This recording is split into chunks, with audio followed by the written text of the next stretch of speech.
फरवरी में गया था पिछले साल, फिर जुलाई में दूसरा गया, नवंबर में, अक्टूबर नवंबर में तीसरा गया, और अभी 12 जनवरी 2 दिन पहले से हमने तकरीबन 7,500 लोगों का पहला अमाउंट जो है फाइल डिसबर्स हो गया है।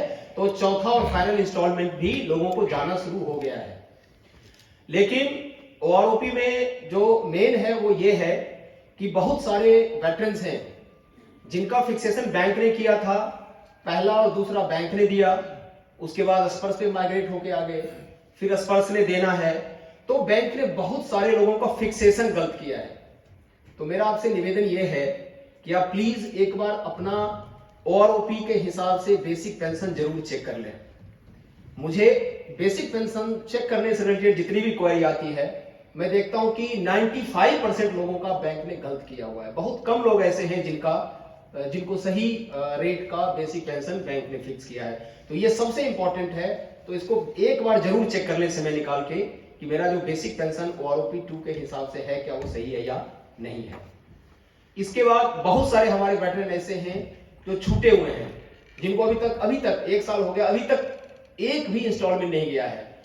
तो मेरा उनसे अनुरोध है कि आप या तो कल वेटरन के थ्रू या मेरा नंबर आप लोगों के पास है ही, आप मुझे बता दें। मेरे जानकारी में अभी 789 के करीब वेटरन्स हैं जिनका ओआरओपी 2 का कोई भी इंस्टॉलमेंट नहीं गया है। वो हमने ऑलरेडी केस प्रोसेस कर दिया, उनका 1 वीक के अंदर अंदर सारा पेमेंट फाइल बन के और उनको चला जाएगा। फिर भी अगर कोई बचते हैं तो प्लीज हमें ये बता दें। बहुत सारे हमारे वेटरन ऐसे बहुत सारे हमारे पेंशनर्स ऐसे हैं जिनको कि बैंक ने भी दे दिया, माइग्रेट होकर स्पर्श पे आए तो स्पर्श ने भी उनको गलती से दे दिया, तो उन लोगों की रिकवरी चल रही है। तो प्लीज पैनिक में मत होइएगा। वो रिकवरी सिर्फ इसलिए हो रही है कि आपको ओआरओपी का इंस्टॉलमेंट 2 बार पे हो गया है। तो ये ओआरओपी का है। ओआरओपी का जो पॉलिसी है उसके बारे में मैंने ज्यादा रिसर्च नहीं किया है कि किस रैंक को क्या मिलना चाहिए था, क्या मिला है, नहीं मिला है। बट जो पॉलिसी बन गई है उसके ऊपर अगर आपको कोई भी डाउट है, जिसके ऊपर पीसीडीए पेंशन ने एक सर्कुलर निकाला है, सर्कुलर नंबर 666, जो कि 20 जैन 2023 को निकाला था। तो जब ये कार्यक्रम यहाँ खत्म हो जाएगा तो मैं अपनी टीम के साथ पीछे आपको रहूंगा, और जब तक सभी लोगों का ग्रेफेंस में नोट नहीं कर लेता तब तक मैं यहाँ से जाऊंगा नहीं।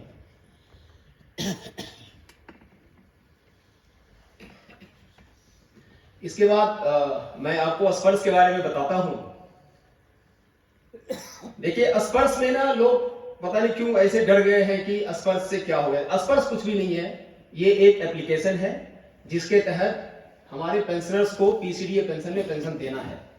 पहले क्या होता था, रिकॉर्ड ऑफिस से क्लेम चलता था, PCDO/PAOR उसको ऑडिट करता था, पीसीडीए पेंशन में पीपीओ बनता था और बैंक से पेंशन मिलता था।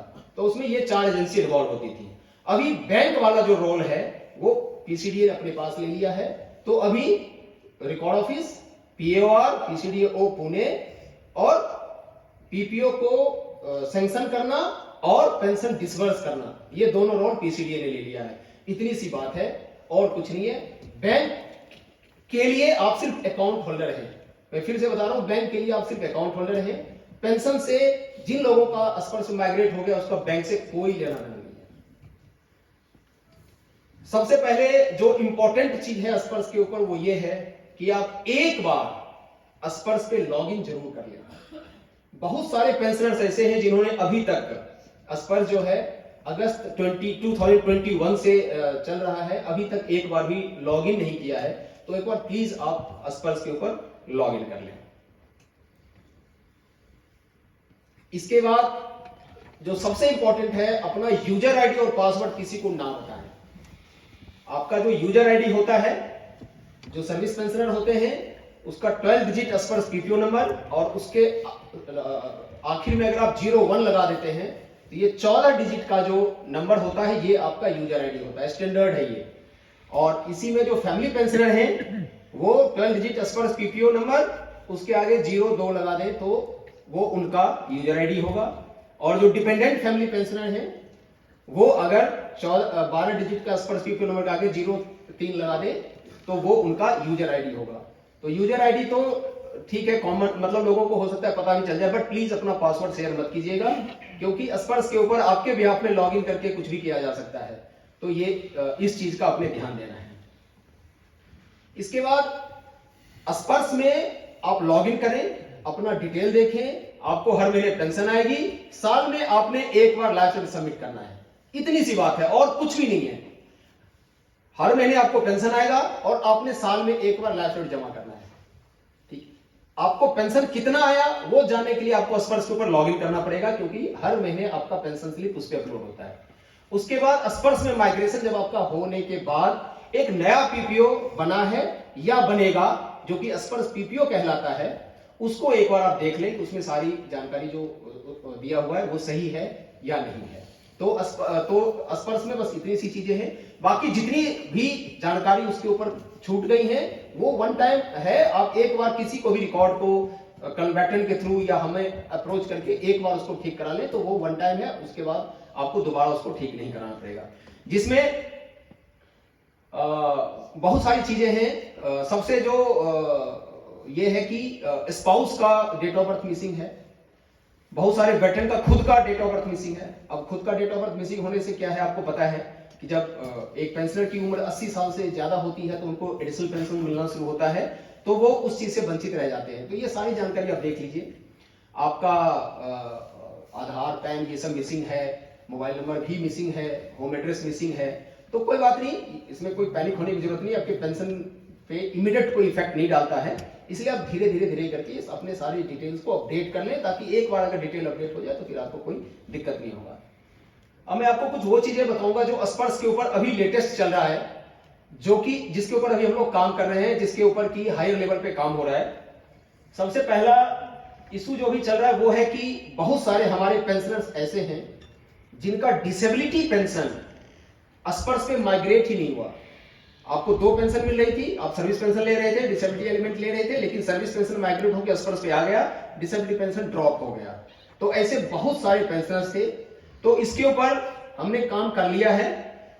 तकरीबन 79 ही हमारे ऐसे पेंशनर्स बचे हैं जिनके ऊपर काम होना है, बाकी सभी का हो गया है। तो आप एक बार अपने आसपास जो लोग आए हैं वो तो अपना चेक कर ही ले। आप जब यहां से जाएं तो आपके आसपास में जो लोग डिसेबिलिटी पेंशन ले रहे थे उनको भी बता दें कि आप प्लीज चेक कर लें, आपको दोनों प्रकार की पेंशन मिलती है या नहीं मिलती है। ये इशू जो चल रहा है। दूसरा है कम्यूटेशन का। कम्यूटेशन में अभी दिक्कत है, 1 साल के बाद दिक्कत नहीं आएगा। अभी दिक्कत इसलिए है कि शायद आप लोगों को पता होगा, जो 6th सीपीसी का अनाउंसमेंट हुआ था वो हुआ था अगस्त 2008 में, लेकिन ये लागू था 1 जनवरी 2006 से लेके ये लागू था। तो जितने भी पेंशनर्स 1 जनवरी 2006 से लेके 31 अगस्त 2008 के बीच में रिटायर हुए थे, उस समय उनका पीपीओ 5th सीपीसी के स्केल पे बना था। फिर जब 6 सीपीसी के ऑर्डर्स आ गए तो 2008 और 2009 में इन सभी पेंशनर्स का पेंशन रिवीजन हुआ और इनका जो है फिर से पीपीओ बना 6 सीपीसी स्केल के हिसाब से। तो जब उनका पहला पीपीओ बना 5th सीपीसी से तो उसमें भी कम्यूटेशन कटा। फिर जब दूसरा पीपीओ बना रिवाइज होके एडिशनल जब हुआ तो उसमें भी कम्यूटेशन कटा। तो उनके कम्यूटेशन के 2 डेट हो गए। फिर मान लीजिए उनका कुछ और छूट गया तो से 2010 में एक और रिवीजन हुआ तो वो, तो किसी किसी पेंशनर के 3-3 कम्यूटेशन डेट हैं। इस कैटेगरी के 2 तो मिनिमम है ही, क्योंकि 2 क्यों है मैंने आपको बता दिया, और 3-3 भी हैं। तो जो आपका 1 जनवरी 2006 से लेकर 31 अगस्त 2008 के बीच में किसी भी डेट में आप रिटायर हुए, वहां से जो कटना शुरू हुआ कम्यूटेशन, वो वहां से 15 साल कटेगा। फिर जो 2009 में आपका रिवीजन हुआ है, वहां से जो आपका एडिशनल अमाउंट कटना शुरू हुआ है वो वहां से 15 साल तक कटेगा। फिर से 2010 में आपका कुछ अमाउंट रिवीजन हुआ, वहां कुछ और कटना शुरू हुआ तो वो चलेगा वहां से 15 साल। तो इसमें क्या था कि स्पर्श के ऊपर पेंशन स्लिप में लास्ट कम्यूटेशन का डेट दिखाता था। से आपका 2010 में जो रिवीजन हुआ तो वो सीधा दिखाता था कम्यूटेशन इन डेट 25।